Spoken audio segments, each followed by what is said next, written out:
London is often described as a city that has seen everything. Empires rose and fell, kings were crowned and executed, wealth accumulated, vanished, and returned again. But beneath London's success lies another history, a darker one, a history of mass death, fire, and war. In the middle of the 14th century, London was a city bursting beyond its limits. Narrow streets twisted between wooden houses. Waste was thrown into open drains. Animals wandered freely among people. The River Thames served as both drinking water and sewer. No one living in the city understood bacteria, viruses, or infection. Disease was thought to be punishment, fate, or bad air. In 1348, merchant ships arrived at English ports carrying wool, spices, and grain. Hidden among their cargo were rats, and on those rats were fleas carrying a disease that would change London forever. Within months, the Black Death reached the city. At first, people fell ill suddenly. Fever, swelling, pain. Dark blotches appeared on the skin, giving the plague its name. Most victims died within days. Doctors had no treatments. Bloodletting, prayer, and charms were all they could offer. The disease spread rapidly through London's dense neighbourhoods. Entire households died within a week. Churches filled beyond capacity. Cemeteries overflowed. Mass graves were dug outside the city walls because there was no longer space for individual burials. Fear overtook reason. Some believed God was punishing humanity. Others blamed foreigners, the poor, or imagined conspiracies. Trade slowed. Markets collapsed. Law enforcement weakened as officials themselves died or fled. By the time the plague subsided, nearly half of London's population was dead.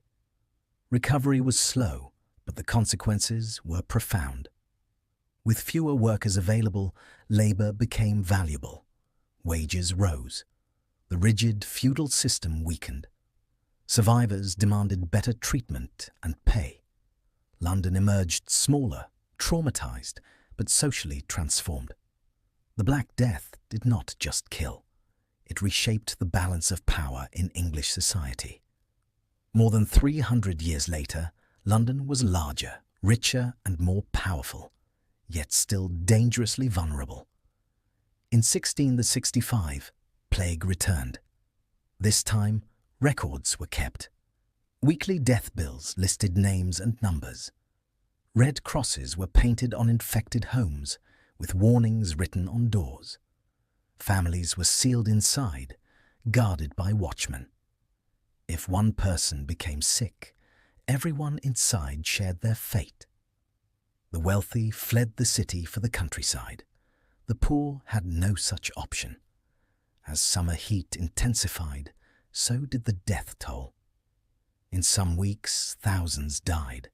Carts rolled through streets collecting bodies. Churches rang bells so often they eventually stopped altogether. Quarantine was enforced harshly. Houses were locked from the outside. Food was sometimes delivered, sometimes not. Families starved behind closed doors, not always from disease, but from isolation. Unlike the medieval plague, this outbreak forced the city to confront reality. Officials tracked deaths. Physicians observed patterns. The idea emerged that disease followed rules, even if those rules were not yet understood. By winter, the plague began to fade. Roughly 100,000 Londoners were dead, but something had changed. Public health became a responsibility of the state. London would never experience plague on that scale again, not by luck, but by reform. Just 1 year after the plague, catastrophe struck again. In September 1666, a small fire broke out in a bakery on Pudding Lane.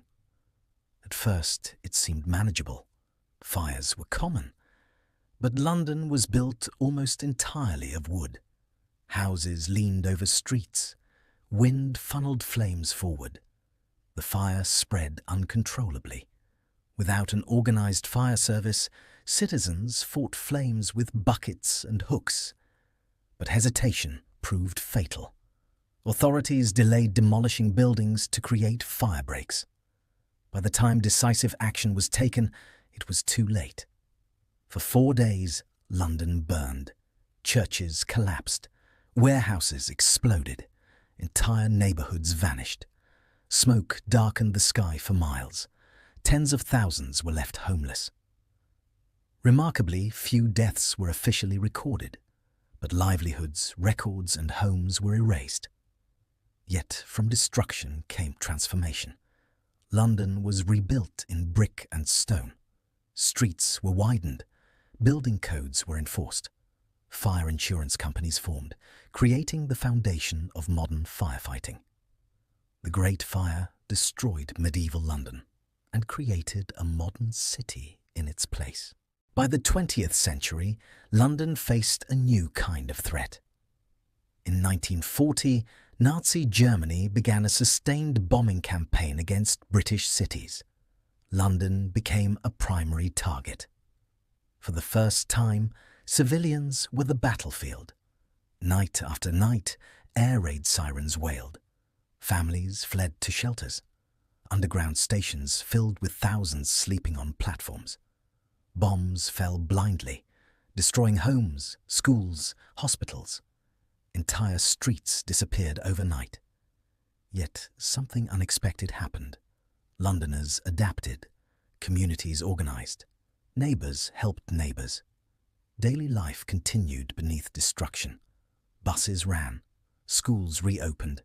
The city refused to collapse. When the Blitz ended, tens of thousands were dead.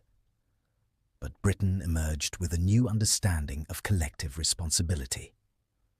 Post-war rebuilding led to public housing, social welfare expansion, and eventually the National Health Service. The Blitz did not break London. It reshaped Britain's social contract. London has faced disease, fire, and war, not once, but repeatedly. Each tragedy exposed weakness. Each recovery built resilience. The city survived not because it was spared, but because it changed. These are not just disasters of the past. They are reminders that cities endure not by avoiding catastrophe, but by learning from it.